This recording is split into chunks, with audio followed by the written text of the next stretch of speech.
Yo, what's going on, everybody? It's your boy Patman here, and in today's video we're going to be talking about the next generation Xbox and everything we can expect Microsoft to reveal to us about this console at E3 2019.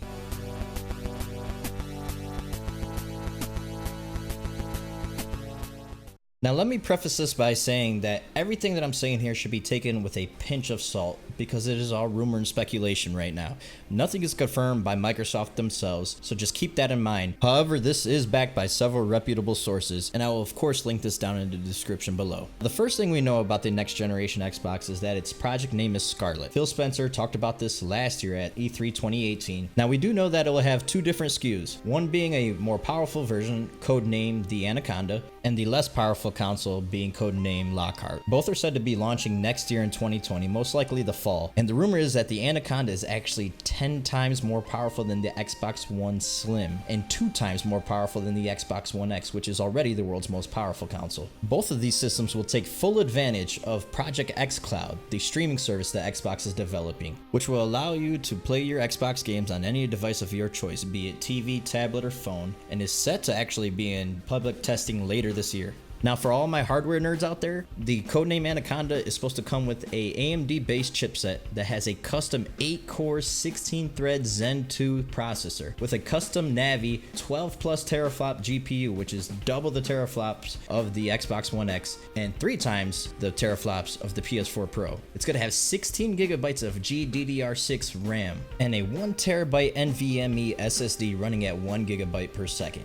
Now, as far as those stats go, the most exciting thing to me is that processor, because the current generation consoles are really lacking in the processors. The Xbox One X boasts a awesome GPU. However, its processor was really holding the system back. That should not be a problem next gen for either the PS5 or the Anaconda. And then the solid state drive is going to make a huge difference. If you guys have a gaming PC, you know how much of a difference that makes on loading time. Now, of course, all that comes at a price, a big one. It will probably be at least $499. I can't see Microsoft launching a console at $599, but that is a lot of power to be squeezing into a box for $499. It all depends on if Microsoft maybe wants to take a loss. I'm not going to pretend to know about production costs and things like that, how much it would cost them to make these consoles. But one thing is for sure about the Anaconda, 4K 60 frames will be the standard. And we know Microsoft likes to give us options. So 1080p 120 frames might also be an option because, believe it or not, 4K is still not the standard. Not everybody's converted to that yet. Now, the reason that Microsoft could get away with launching the Anaconda at $599 is because of the Lockhart. So you will have an option to buy a cheaper console, but a still powerful console. This is rumored to have the same custom 8-core 16-thread Zen 2 CPU and share also the same 1 terabyte NVMe SSD. However, the downgrade will be in the GPU power. It's rumored to have an AMD upwards of 4 teraflop GPU with 12 gigabytes of GDDR6 RAM, which is plenty for gaming. Now you may say, wait, this is less powerful than the Xbox One X as far as the GPU goes, and you're right. However, the CPU upgrade should be plenty to be able to handle 4K 60 frames and play the same games as the Anaconda, but with graphical downgrades just like you would experience between a mid-range PC and a high-end PC. Now, something Microsoft has also been touting is backwards and forward compatibility. So your games from your Xbox One and your Xbox One X will be playable on the next generation consoles, and your old games are still coming with you as well from the old gens. Now, something interesting to note is the differences in the positions that Sony and Microsoft are taking with these new consoles. Sony seems to be focusing more on the hardware side, while Microsoft is focusing on their subscription services and digital sales. As we know with the success of Game Pass, I think they're going to double down on those efforts next gen. And quite frankly, Sony doesn't have the capabilities that Microsoft has when it comes to the cloud gaming services. Now, we know about the Xbox One S All Digital Edition and how it wasn't really handled that well by Microsoft, but that is supposedly going to be the stepping stone for the Lockhart, that it's going to be a diskless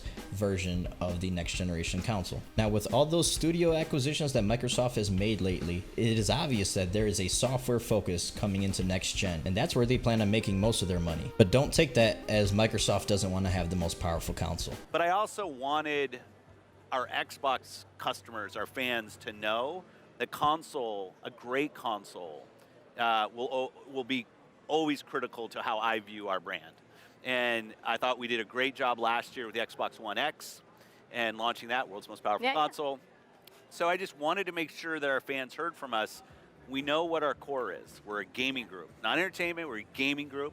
Having the world's most powerful console is really important to us right now, and they know that the future is bright for us in the console space. Now, not much has been said about Lockhart's price, but I couldn't imagine it being over $399 US. Now, even though the Xbox 2 will call it and the PS5 are going to be boasting very similar AMD chipsets, there's going to be a secret sauce for Microsoft, and they're going to try to make it easier for developers to develop for their platform. And this is called GameCore. Think of GameCore as something like Xbox Play Anywhere, but on a broader scale, really closing that gap between PC and console if the hardware specs on these consoles weren't apparent of that already. What it will allow developers to do is to make one version of a game and be able to scale that across your Xbox One family of consoles, the Lockhart, the Anaconda, and Windows PC, but under different configurations, of course, based on the hardware. Now, GameCore is said to be the successor of the Universal Windows platform, and is actually being rumored to be rolling out ahead of Xbox Scarlett, further supporting Microsoft claims that this generation's titles will be coming with us to the next generation. And of course, we are expecting to get information straight from the horse's mouth at this year's E3, and I personally just cannot wait for E3. It's like Christmas for us nerds, us gamers. And I just want to take the time out to thank you guys for the support on the last video. It did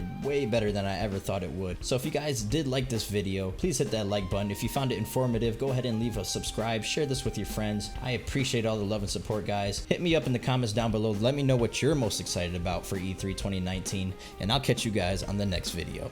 Peace.